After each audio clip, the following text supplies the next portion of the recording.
Question number 1368, Home Minister. ధన్యవాదాలు అధ్యక్ష. మొదటి ప్రశ్నకి సమాధానం అవునండి. ఆంధ్రప్రదేశ్ ఒడిశా సరిహద్దుల వెంబడి ఉన్న అటవీ మరియు కొండ ప్రాంతాల కారణంగా రోడ్డు మార్గం ద్వారా గంజాయి అక్రమ రవాణాకు సంబంధించి చెదురుమదురు సంఘటనలు నమోదయ్యాయి. బి ప్రశ్నకు అధ్యక్ష, ప్రభుత్వం, పోలీస్, అదేవిధంగా ఈగల్ మరియు అనుబంధ విభాగాల ద్వారా సమగ్రమైన మరియు సుస్థిరమైన చర్యలు చేపట్టింది. ఆ వివరాలను అనుబంధంలో జతపరచడమైంది అధ్యక్ష. ప్రభుత్వం చేపట్టిన సుస్థిర చర్యల వల్ల పార్వతీపురం, మన్యం జిల్లాలోని ఆంధ్ర ఒడిశా సరిహద్దు వెంబడి కఠినమైన మరియు నిరంతర నిఘా ఉంచడం ద్వారా పాలకొండ శాసనసభ నియోజకవర్గం గుండా సాగే గంజాయి అక్రమ రవాణాను సమర్థవంతంగా అరికట్టడం అవుతుంది. నిమ్మక జయకృష్ణ. అధ్యక్ష, ధన్యవాదాలు అధ్యక్ష.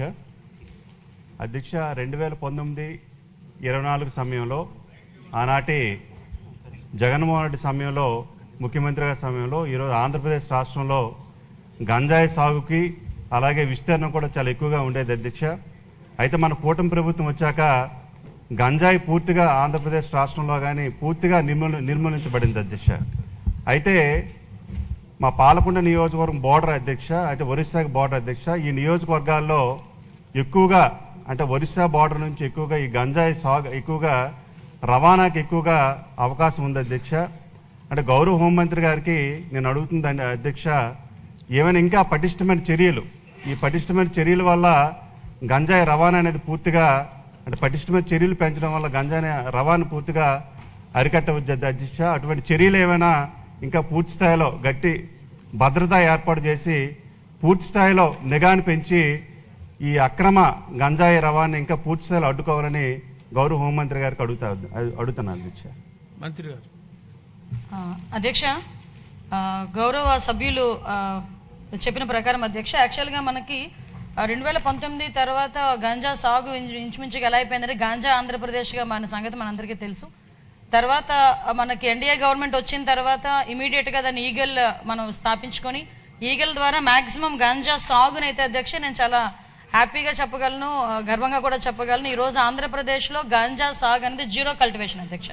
ఎక్కడా కూడా గంజా సాగు లేదు అని చెప్పి సభాపూర్వకంగా మీ అందరికీ కూడా తెలియజెప్పడానికి కూడా అందరి సహకారం లభించినందుకు కూడా అందరికీ కూడా నేను ధన్యవాదాలు తెలియజేసుకుంటున్నాను అధ్యక్ష.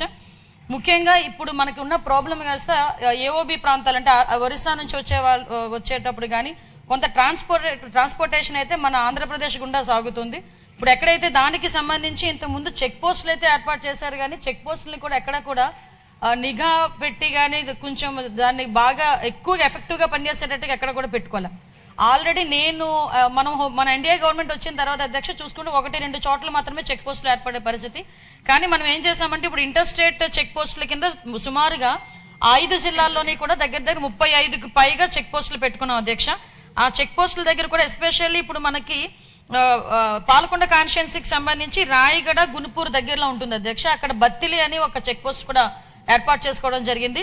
ఆ బత్తిలి చెక్ పోస్ట్ కూడా చాలా ఎఫెక్టివ్గా పనిచేయడం వల్ల అట్ ద సేమ్ టైం అక్కడ ఎస్పీ మన్యం జిల్లా ఎస్పీ గారు, అదేవిధంగా అక్కడ రాయగడ ఎస్పీ గారు నిరంతరం కోఆర్డినేషన్ చేయటం వల్ల అటువైపు నుంచి మాక్సిమం ట్రాన్స్పోర్టేషన్ కూడా తగ్గే పరిస్థితి కూడా వచ్చింది అధ్యక్ష. ఇమీడియట్గా ఎవరైనా ట్రాన్స్పోర్ట్ చేసే పరిస్థితి ఉన్నా కూడా ఇమీడియట్గా మన డిపార్ట్మెంట్ వాళ్ళు, ఈగల్ డిపార్ట్మెంట్ వాళ్ళు వెళ్ళి పట్టుకోవడం, వాళ్ళు వెంటనే ఎన్డీపీఎస్ యాక్ట్ల కింద వాళ్ళని అరెస్ట్ చేయడం కూడా జరుగుతుంది. మనందరికీ తెలుసు అధ్యక్ష. ఇక్కడ వీటితో పాటు మనకి ఎక్కువగా జరిగేది ఈ పాలకొండ, అదేవిధంగా సాలూరు, పార్వతీపురం ఈ ఏరియాస్ నుంచి కూడా ఎక్కువగా గాంజా రవాణా అవుతుందని ఇన్ఫర్మేషన్ తీసుకొని నిరంతరం నిఘాల ద్వారా మేము అక్కడ పర్యవేక్షణ చేస్తున్నాం. At the same time drone surveillances, CCTV surveillances up to highway వరకు వచ్చేటంత వరకు మాక్సిమం అంతా కూడా సీసీటీవీ సర్వైలెన్సెస్ పెట్టుకోవడం వల్ల ఎక్కడైనా కూడా రీసెంట్గా నాకు తెలిసి నిన్నగాక మొన్న 100 కేజీలు గాంజా కూడా పట్టుకోవడం జరిగింది అధ్యక్ష. అంటే ఎక్కడ కూడా ట్రాన్స్పోర్టేషన్ కూడా ఈ జిల్లాలు దాటి బయటకు వచ్చే పరిస్థితులు కూడా లేకుండా ఇమీడియట్గా చేయడం జరుగుతుంది. అదేవిధంగా అక్కడ అవేర్నెస్ ప్రోగ్రామ్స్కి కూడా అధ్యక్ష ఇంచుమించుగా ఓన్లీ ఈ మన్యం జిల్లా, అంటే ఉత్తరాంధ్రకి సంబంధించిన 5 జిల్లాల్లోని దగ్గర 47 డ్రోన్స్ ని కూడా వైజాగ్ రేంజ్ లో 47 డ్రోన్స్ ఎస్పెషల్లీ గాంజా కల్టివేషన్ మీద, గాంజా ట్రాన్స్పోర్టేషన్ మీద ఒక సర్వేలెన్సెస్ కూడా నడుపుతున్నామని చెప్పడానికి కూడా హ్యాపీ ఫీల్ అవుతున్నాను అధ్యక్ష. మనం చూసుకుంటే అధ్యక్ష, ఇప్పుడు మన గవర్నమెంట్ వచ్చిన తర్వాత నుంచి ఇప్పటి వరకు కూడా 5 జిల్లాలకి సంబంధించి 1423 కేసులు నమోదు చేయడం అయింది అధ్యక్ష. 762 వాహనాలను సీజ్ చేయడం జరిగింది. అరెస్ట్ అయిన వాళ్ళు 3515 మందిని అరెస్ట్ చేశాం. వీటితో పాటు వాళ్ళ దగ్గర ఒక అవగాహన కార్యక్రమాలు చేయాలి కాబట్టి దానిలోని చాలా పెద్ద ఎత్తున తీసుకొని ప్రతి మన ఎడ్యుకేషన్ డిపార్ట్మెంట్ నారా లోకేష్ గారి సారథ్యంలో సహకారంతో ప్రతి స్కూల్లోని కూడా ఈగల్ క్లబ్స్ ను కూడా ఏర్పాటు చేసుకోవడం జరిగింది. పాలకొండ శాసనసభ నియోజకవర్గంలో 131 ఈగల్ క్లబ్లు కూడా ఏర్పాటు చేసుకుని పిల్లలకి కూడా దీని మీద అవేర్నెస్ కార్యక్రమం చేపట్టడం జరుగుతుంది. అదేవిధంగా అధ్యక్ష మన్యం జిల్లా మొత్తం చూసుకుంటే 493 ఈగల్ క్లబ్స్ ఉన్నాయి అధ్యక్ష.